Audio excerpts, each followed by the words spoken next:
Hello guys, welcome to my channel. Okay, so hari ni kita kupas topik pasal apa beza RSI, stokastik dan stokastik.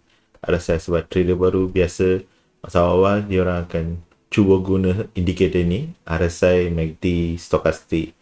Okay, jadi ada soalan apa beza antara RSI stokastik dengan stokastik RSI. Okay, so sebelum tu jangan lupa untuk klik subscribe. Jom kita tengok.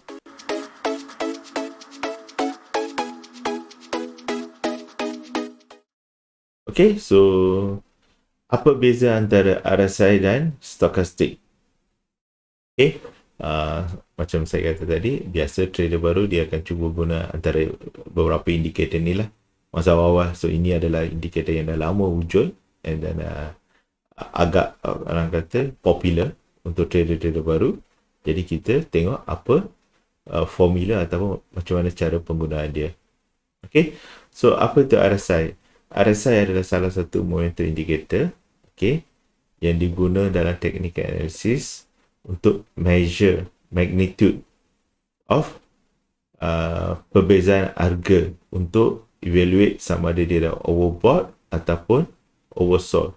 Okay, sama ada saham ataupun any other instrument. Okay, in this case forex lah. Okay, so RSI is displayed as an oscillator, maknanya dia ada limit antara 0 hingga 100 sebab dia oscillator, dia akan oscillate, okay, macam wave gelombang, okay, antara dua ekstrim.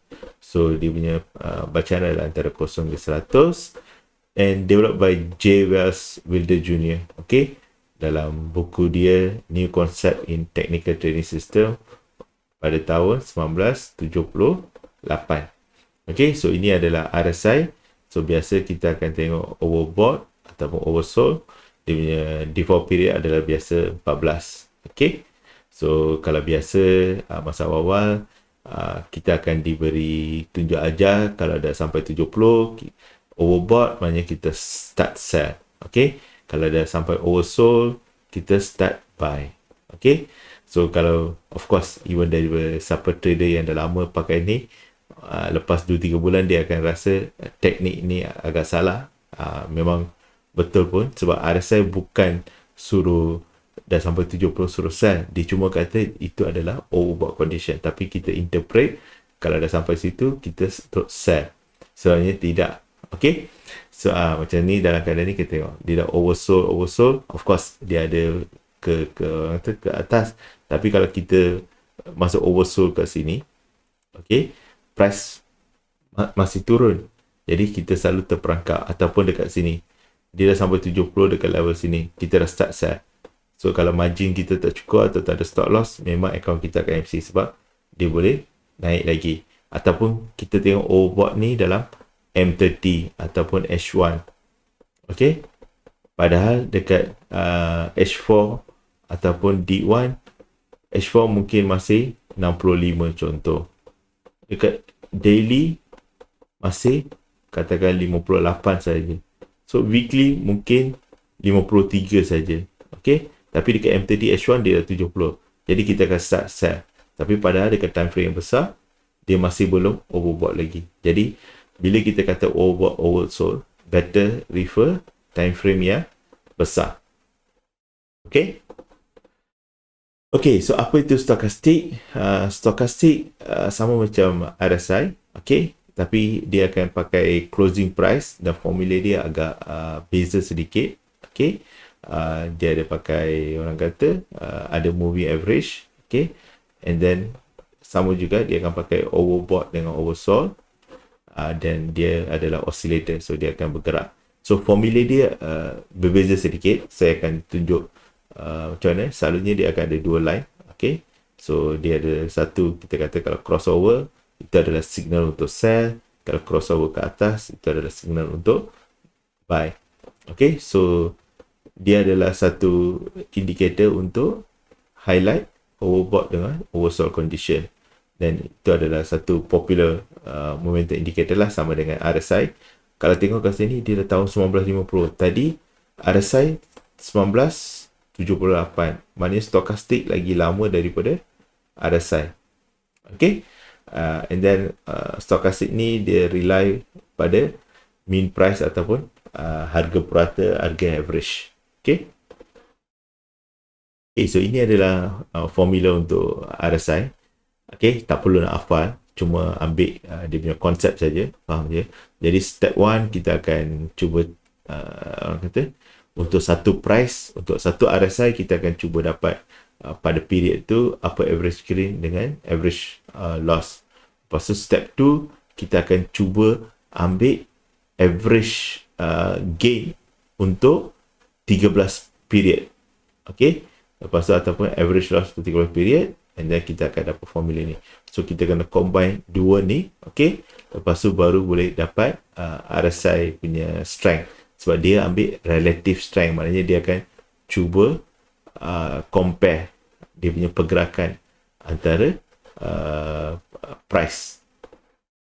Okay, so ini adalah untuk stochastic. Stochastic lain sedikit formula, dia ambil closing price, dia ambil lowest price untuk 14 period. Ini adalah period. Kalau kita pilih period contoh 10, then you akan nampak 10 lah. Okay, saya cuba diri. Okay, so kalau kita ambil period 10, then kita akan nampak L10. Kalau kita ambil period 5, dan kita akan nampak L5. Tapi biasa default adalah 14, sama macam RSI.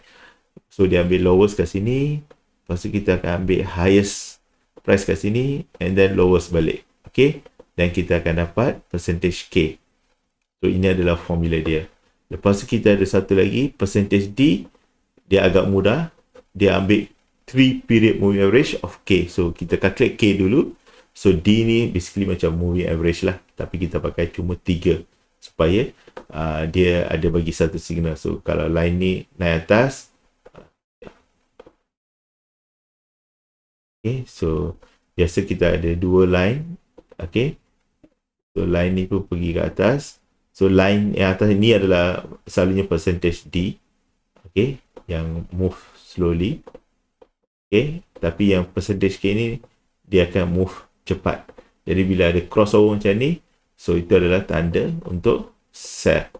Jadi sama juga kat bawah kita akan ada price macam ni, percentage D akan yang ni. So percentage K dia dah crossover, itu adalah signal untuk buy. Okay, so yang detail tu boleh baca nantilah ataupun boleh Google.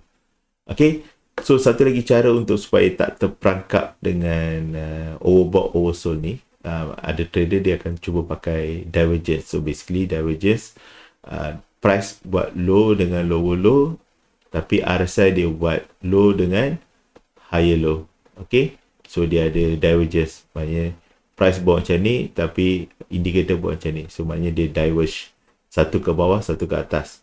Jadi selalunya akan ada reversal. Sama juga kalau sini contoh macam ni, dekat sini momentum dah mula kurang, okay, tapi katakanlah price pergi atas, maknanya dia ada divergence. Jadi kemungkinan besar price akan buat reversal, sebab kali kedua dia nak naik atas, okay, walaupun dia dah sampai ke atas, tapi dia momentum tak sekuat masa kali pertama dia naik. Lebih kurang macam tu lah. Jadi itu yang bermaksud bila ada divergence, selalunya akan berlaku reversal. Selalunya signal ni valid untuk time frame yang besar. Kalau kita tengok time frame kecil, mungkin valid dalam 5-10 pip saja, tapi better kalau nak confirmation valid, tunggu ataupun tengok dekat time frame yang besar. Okay, so apa beza antara RSI dengan stochastic? Okay, dia adalah dua teori yang berbeza dan pakai formula yang lain. Okay, stochastic oscillator dia gunakan closing price dengan tadi kalau kita nampak dia ada lowest high, high untuk 14 period. Okay, and then dia bergerak near the same direction as the current trend.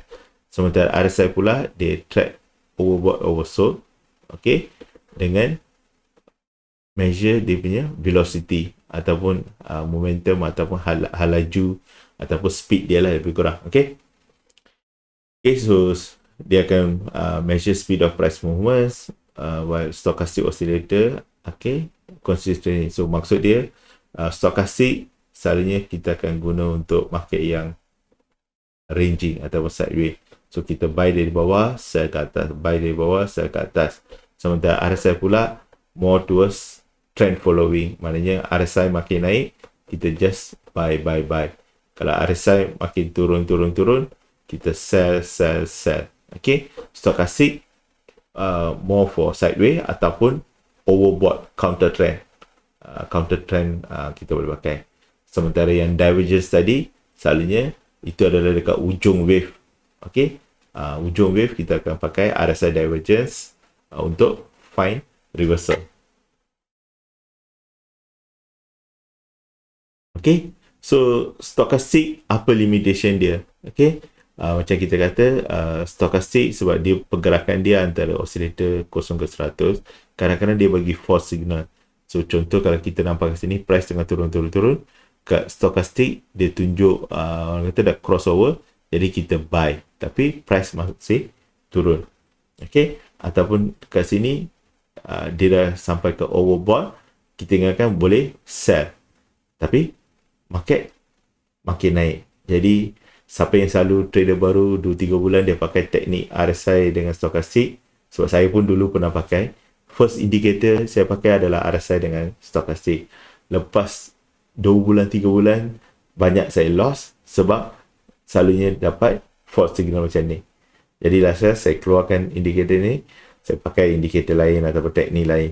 Okay, jadi itu adalah benda biasa sebab kita salah guna indikator tu ataupun kita tak faham apa kegunaan indikator tu. Dia cuma memberi indication ataupun signal untuk kita tengok untuk confirmkan dengan trend. Bukan kita bila dah sampai overbought kita kena sell. Sama juga RSI. Jangan sell bila overbought. Mungkin ada peringkat lepas 2-3 kali dia dah ataupun ada divergence, kita ada reversal, boleh sell daripada overbought. Tapi kalau kali pertama dia naik, especially dekat time frame kecil, kita jangan start sell bila dah sampai overbought punya condition. Okay, apa tu stochastic RSI? Okay, stochastic RSI basically nak senang cerita dia ada combination of both RSI dengan stochastic. Okay, sebab mungkin ada trader ataupun ada yang buat kajian, kalau pakai RSI saja kadang-kadang dapat false signal, kalau pakai stochastic saja dapat false signal. Okay, jadi dia orang cuba combine dua ni untuk smooth ataupun untuk dapatkan orang kata smoothen dia punya false signal. Okay, so itu adalah ni lah. Okay, jadi kita tengok dia punya formula. Okay, so formula dia adalah yang ni. Okay, so sama macam oscillator lain, kalau lebih daripada 0.8 dia consider overbought, kurang daripada 0.2 kira oversold. Tadi kita kata 70 atau 30, 70 adalah overbought, 30 adalah oversold. Tapi dalam case stokastik RSI biasa kita akan pakai 0.8 atau 0.2 ataupun 80 20 lah kalau dalam scale 0 hingga 100. Okay, yang ni kena ingat, overbought doesn't necessarily mean price akan reverse. Okay, sama juga oversold doesn't mean price akan reverse higher. So trader baru selalu akan buat kesilapan itu, jadi jangan ulangi kesilapan yang trader-trader sebelum ni buat. Okay, dia cuma bagi tahu ataupun alert traders yang dia dah sampai ke extreme condition, itu sahaja. Okay, so biasa kita akan pakai 14 period, okay, ataupun 14 hari ataupun 14 jam ataupun 14 kali 4, kalau 4 jam 4 hourly candle, 56 jam lebih kurang 2 hari lebih lah. Okay, okay, ini formula untuk stochastic RSI, slightly beza. Dia pakai RSI punya value, lepas tu dia ada min dengan max, and then dia bahagilah. So kita akan dapat stochastic RSI pada masa tu ataupun pada period tersebut. Okay, so apa beza antara stochastic RSI dengan RSI? Macam kita kata, RSI adalah derivative of the price. Okay, sementara stochastic RSI adalah derivative of RSI. Maknanya kita nak calculate stochastic RSI, kita kena calculate RSI dulu. Untuk calculate RSI, kita kena ada price. So maknanya price dahulu, lepas tu baru RSI, lepas tu baru stochastic RSI. Okay. Okay.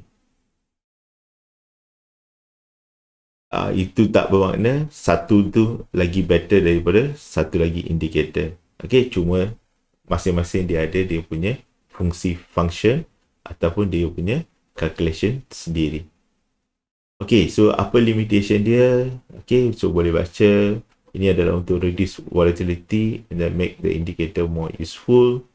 Okay, so lagi kita cuba orang kata pakai moving average untuk smoothen. Sama macam tadi stochastic kita pakai percentage D tu. Okay, percentage D adalah 3 moving average of percentage K. So selalunya even dalam indicator pun orang akan cuba pakai simple moving average untuk smoothen dia punya orang kata extreme. Okay, so stock RSI adalah second derivative of price. Macam tadi saya kata, so stochastic adalah second derivative of price. Okay, so kadang-kadang bila second derivative mungkin kita lambat dapat signal ataupun lambat react untuk price movement. So itu adalah satu limitation. Okay, so itu saja guys. So harap saya memberi sedikit penjelasan. Untuk detail boleh Google ataupun check pasal stochastic RSI apa semua tu. Saya cuma memberi konsep. Harap you all semua faham. So to earn more, you must learn more. Okay, so have a great day guys. Jangan lupa untuk klik like, share and subscribe. Okay, bye.